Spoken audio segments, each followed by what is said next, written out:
So, I am Terrell Turner, the host of the Finance for Business Owner show. And today I'm going to talk about a topic that I think is very, very important because a lot of business owners find themselves struggling with this. And so, I spent the last, year and a half interviewing and studying about 320 business owners and entrepreneurs across different industries. And there were some things that I saw to be very, very common in businesses that were very successful, I mean, businesses that were growing and doing, 40 plus $1 million in annual revenue, where there were some other businesses that were hitting a wall. And I mean, they were less than half a million in revenue, and they couldn't figure out why to kind of make it past some of those hurdles. And so, one of the things that I created was I created a course around how to really build, how to stop building a business that nobody wants.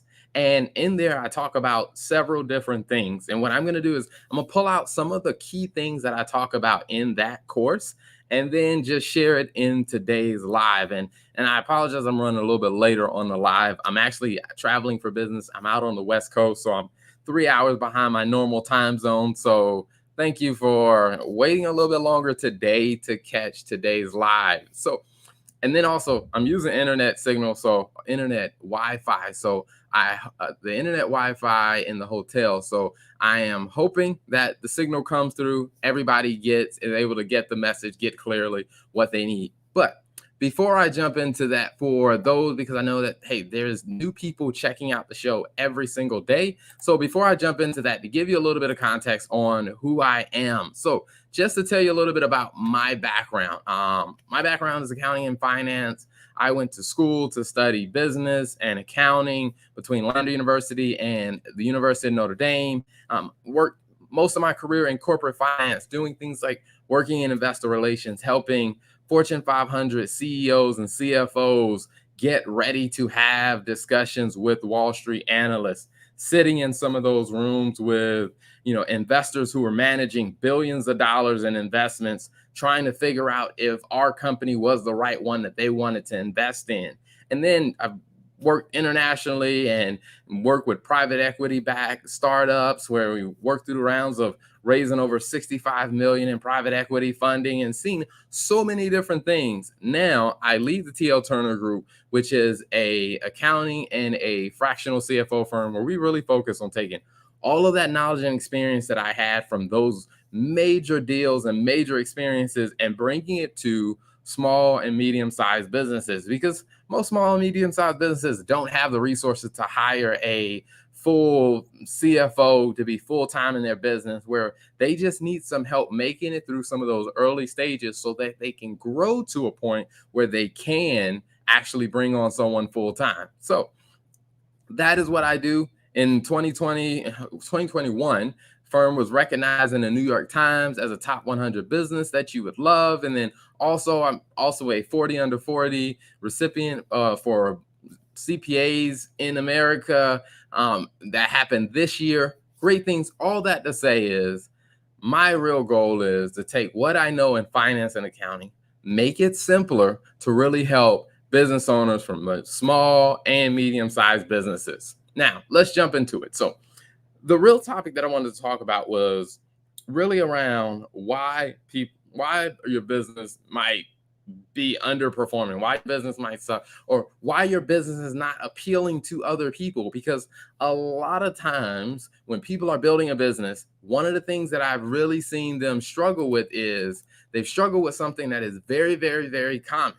And it is very common because if you don't know, you don't know. And a lot of people are building their business in a way that makes sense to them, but it is not at all sustainable. It's not attractive, and it's not something that you really want to do long term. And the reason why a lot of the businesses suck is because they lack what I call the 4 Ps. Now, the 4 Ps are these are the essential things that are necessary to have a good business. Like, if your business does not have all 4 of these elements, or your business is pretty weak in any of these 4 elements, you are going to struggle. This is going to be a business that's not very attractive to other people, and it's not going to be a business that you really love doing long term. So you need to make sure that your business has these elements. The first one is the product. Now, the product is first because that's the price of entry. Like you can't start a business if you don't have a product or you don't have something that can be offered to your customer. Now, when I say product, I that's not excluding like service-based businesses, software company. Like this isn't just if you have a physical product. Like the product is what is the solution that you are making available to your customers? What are your customers buying from you? If you don't have something, then you really aren't ready to really, you don't really don't have a business because you don't have anything to that people can actually buy. So the product becomes number one. You got to have a product. That is the price of entry. The other piece is a process. Now, this is where a lot of businesses struggle because they don't have processes for how they're actually going to develop products, how they're going to actually do their sales, how they're going to market their business, how they're actually going to distribute their product or deliver their service to the paying customers. If you don't have really good processes around that, chances are you're going to really struggle because this becomes a very, very big for a lot of service-based businesses like law firms, like accounting firms, or any other type of service-related businesses that they tend to struggle when it comes down to processes. Now, one of the areas that I really enjoy learning, or people that I've enjoyed learning from, is Kristen David has really helped me a lot in that area. She wrote a really good book on it about really the need of having systems and processes in place because that becomes the key that allows you to start cranking up the results in your business. Because if you don't have repeatable processes to actually deliver the results in your business, you're going to struggle. And the way I always tell my team is that, hey, we manage the process and the process will produce the results. If we have the right process in place and we are putting the right ingredients into the process will produce the results that we want in our business. So when you're looking at your business, you got to take a step back and say, okay, all right, do we have processes for how we do things and execute in our business?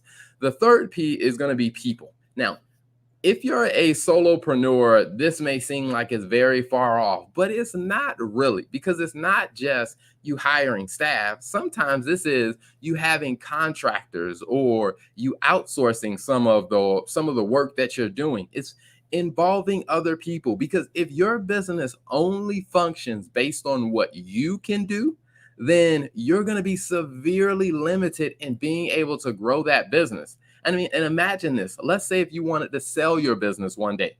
If your business is only dependent on you to do the work and you to execute, you're going to really struggle because no one's going to want to buy that business. Because as soon as they buy the business and you step away to go do something else, the entire business rests on your ability or it rests on your skills. No one else wants to buy that business. And plus, over time, you'll become exhausted trying to run a business that is solely dependent on you. So you want to make sure you're developing relationships, you're developing structure in your business to where the business does not only depend on you to execute. Now, to do that, you have to develop your leadership skills. You got to develop your people skills. You have to develop that sense of accountability where you are setting targets and objectives for the people in your business and holding them accountable, and also holding yourself accountable to being a good leader to the people in your business. So you want to make sure that you have the people part of your business in place. Now, the fourth P that really becomes is, I mean, I kind of laugh at times that I have to say this, but I tell people is you need to have profit in your business, or you need to have a path to get to profitability in your business. If you are not profitable in your business, or you don't have a path to get to profitability in your business, you are probably not going to be in business very long. Actually, to be honest with you, you're probably going to be run out of business, or you're probably going to have to shut down faster than you think, because you will eventually run out of cash at some point, or some point you'll wake up and realize I'm doing all of this work, working really hard, and there are no profits here. So you really want to make sure that you are examining that. Is if your business is not already profitable, asking yourself, what is our plan? What is our strategy to get to profitability. So those are the 4 P's that you really need to keep in mind if you're going to have a good business. If you don't have these 4 P's, or maybe you have one and not all, or maybe you have some and not all, start to really develop a strategy and a plan to put that in place. Now, as I mentioned, all of this this is a subset of a course that I put together. And this is one of the major highlights, is really getting the 4 P's working in your business. Now, there are a couple of solutions that I share with people that they want to take their business to the next level. Of course, the courses where we dive a little bit more in detail, we have some real world examples, and then also the CFO deep dive, because I would say probably 3 to 4 times a week now, based on how the schedule looks, is we're sitting down with business owners, sitting down with entrepreneurs, and really digging into the looking at the finance of their business, looking at the strategy, looking at how those things come together, and helping them develop that strategy or that plan to get to profitability. Or they may say, hey, we're already profitable, we want to be more profitable in our business, of really helping them get a financial roadmap to say, all right, how do we take our profit to the next level? And those CFO deep dives that we're doing with business owners have been phenomenal, been very perspective changing for a lot of business owners. So if you're interested in those, definitely shoot us a message. You can stop by the website, the tlturnergroup.com. And then also, as always, we're going to continue doing these short videos, sharing insights and lessons that we've learned and things that we've observed. Because like I said, over the past 18 months, we've been interviewing over 320 business owners, studying their business, interviewing them, asking them questions, being able to have insider conversations with them. Now, I'm not going to share any names of the businesses without any of their permission, but I will share the lessons that we've been learning from this deep study we've been doing over the past 18 months, plus all the great things we're learning as we're helping other business owners make traction and actually move forward in their business. So definitely subscribe to the Finance for Business Owners show. We're on YouTube, we're on Facebook, and then you can also follow me on LinkedIn. So definitely thanks for tuning in today.